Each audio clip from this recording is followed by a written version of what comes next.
But on the issue of Otuado, I do not think that beyond his sacking, he deserves the kind of condemnation and the commentary that I have heard so far.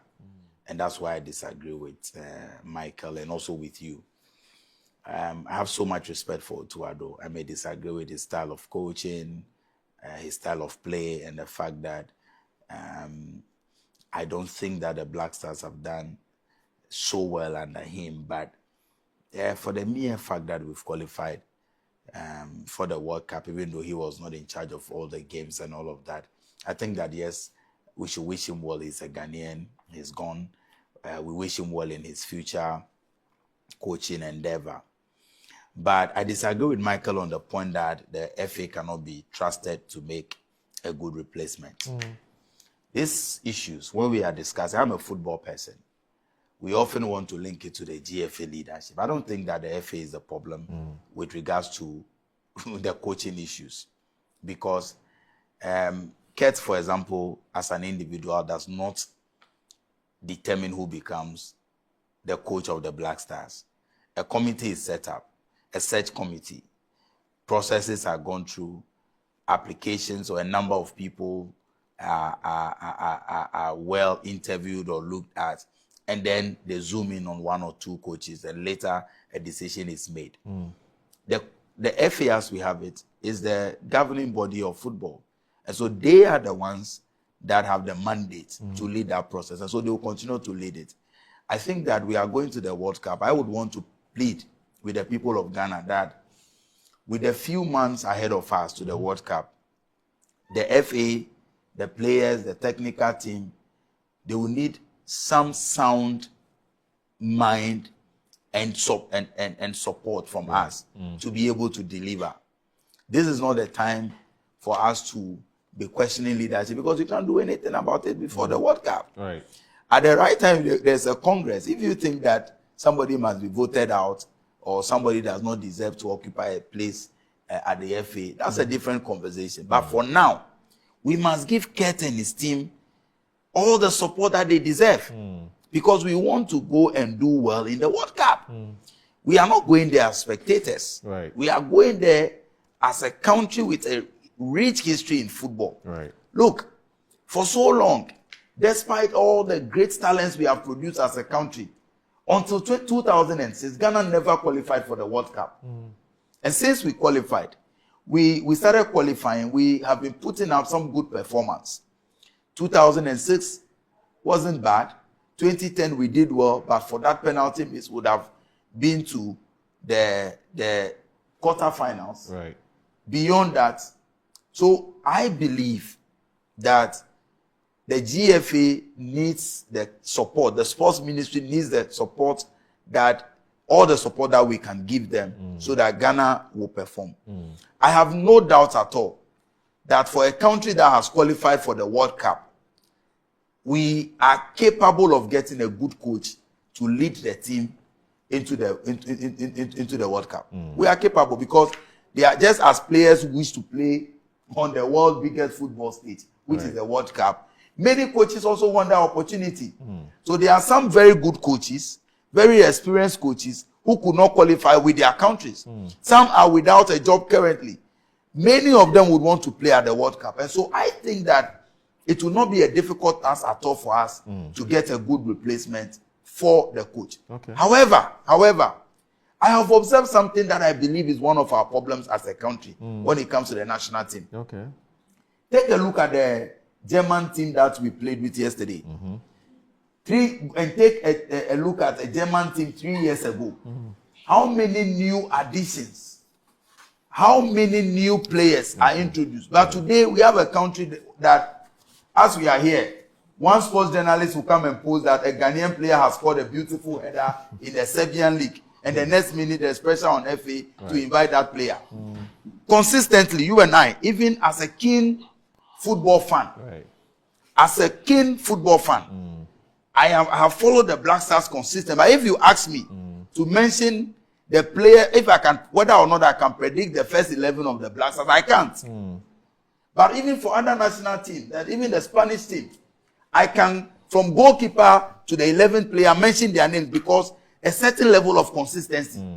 But we have a country that almost every new call-up comes with new players being introduced. Right. So every time the players are finding it difficult to gel. They are finding it difficult to gel, and it doesn't work like that. So I think that beyond sacking of the coach, we must also have some consistency with player selections. Number two, why do we as a country, why will you go and select a player who sits on a bench in Europe when there are players who are playing active football here in our local league? Because we assume that a player who sits on the bench in Europe, sometimes even they are playing second division teams in Europe. But because they play in Europe, we assume that naturally they are better than we saying that all the exceptional talent that we have here locally, we cannot find any of them to consistently play some of the positions. And so every time new players are being introduced, and some of the players, when you go and check their stats, it is nothing good to write to my papa simply because they are playing in Europe. Everybody believes that. I think that we must begin looking at some of the good talents that we have here locally. Right. I believe Black Stars will do well at the World Cup. We have always been a tournament team, and the spirit of the nation will support them. The coach has been sacked. Let's cease conversations about it. Let's focus on getting a good replacement. Beyond the replacement, all of us should support this team. I believe that if there is any African team, if there's any African country that can go as far as winning the World Cup, it will certainly be Ghana. I'm fully behind the team. I wish them well. I wish Kurt and his team well. I wish the sports minister and his team well. And I believe moving into the 2026 World Cup, Ghana will do well. Ghanaians should not lose hope. It always happens that sometimes pre-tournament, we've lost friendly matches. Before 2010, we lost to Netherlands 4-1. And people lost hope. They didn't, hey, how are we going to perform? But when we went to the South Africa 2010, we did very well. So, yes, we've lost 2 games. Germany is a very good team, experienced team. Look at the kind of players that we played against yesterday. But the team maintained good composure. But for the late winner, it would have been a 1-all game. But let's not always focus on the negatives. There are many positives to this team. I believe Ghana will do well at the World Cup. I think that it's been a period of 2 phases, I would say.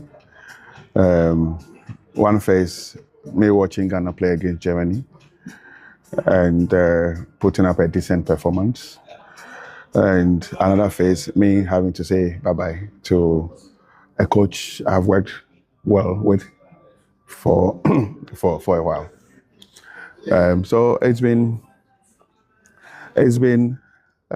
shall I say that it's been a tough 24 hours, but that's life. How tough did you have the conversation with Otto about the dismissal face-to-face yourself? Yes, I did. Obviously, once I employed him, I'm also responsible for everything that is connected to his job. So, how tough was that meeting? As human as we are, I mean, and having worked since 2022, we've had a good working relationship. But at the end, as leaders as we are, it's always important for us to look at ourselves in our faces and speak about issues that concern us and how we can progress as individuals and as a collective.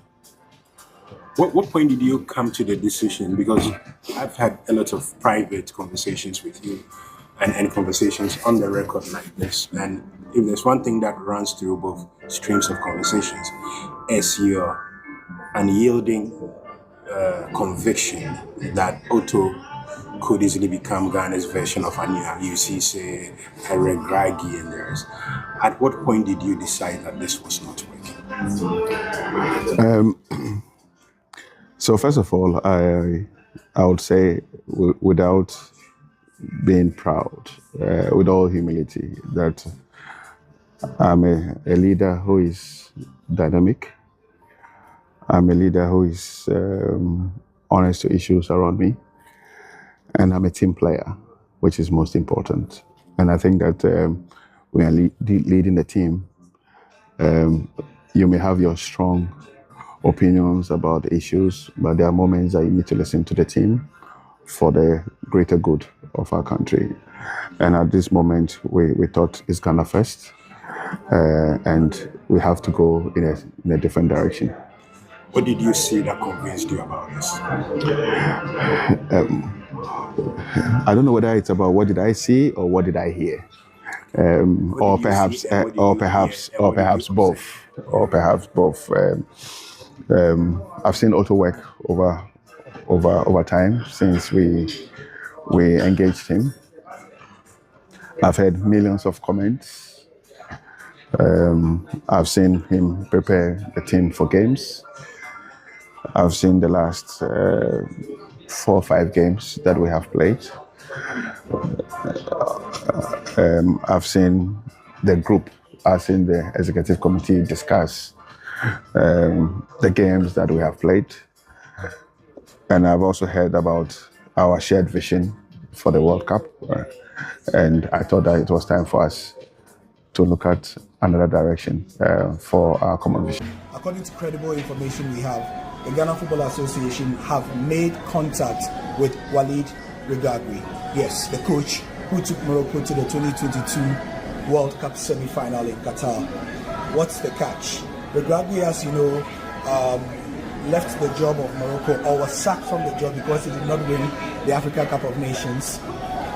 Now, of course, we know that he has won, and so because of that, he is looking for redemption. The GFA feel also that he is the kind of profile who, one, understands African football intimately to be able to deliver something like the AFCON, also understands international football and has coached to that level to be able to give the sort of performance and identity in the World Cup that Ghana is looking for. They feel that he meets these criteria, and according to the people we have spoken to with knowledge on the matter, both parties are keen on progressing.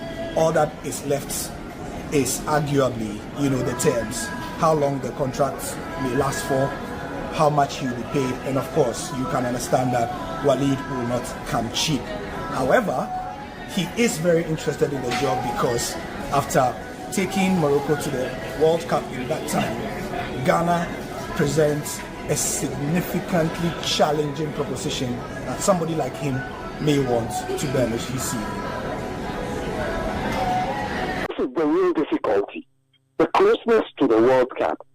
You look at it and you say, look, Austria, the team bombed, was a disaster. It was a disaster against Austria. But when you look at yesterday's game, if you have to take that game in isolation, you perhaps say that it's an improvement on what we had against Austria. So there's a very, very difficult balancing act to be made. Go to the World Cup and it doesn't work well. You will be fired together with the coach. You will be fired by Ghanaians together with the coach. Save yourself and at least make a change and have a chance of a potential for a change. At least people will know that you took a decision. You took a measure at least to stop something that you would call perhaps you would call something that was not working. But if it was left to me alone, I'll look at the Germany game with some level of hope. Perhaps you'd say the German national team is a bit higher in stature and in ranking to Austria. And you look at it and say, okay, did it work? Is the coach showing any signs of changing his approach and improving going forward? And I think that they would have considered all of these things to reach a decision to let him go. But you wouldn't have let him go because of the time and all of that. I would have been patient. I would have been patient. Jude just sent me a message and he says Ivory Coast sacked their coach in the middle of the AFCON and went ahead to win the tournament. So your issue of a new coach who will get used to the players, he doesn't think that would hold. That's tenable. That's a good argument, but there are also thousands of examples of coaches that have been changed and it didn't work well. One of the coaches that we are talking about asked one of the coaches to take over the mantle is Walid Regragui, the coach of Morocco that took Morocco to the semi-finals of the World Cup. He left while he took over, and after just one match, all of Morocco are saying that Regragui should be brought back. So there's a difficulty in the life of coaches and decision making. Basically, sometimes it will work. Sometimes you take the difficult decision of letting somebody go. It might work. Sometimes it won't work, and it can turn out to be a total disaster.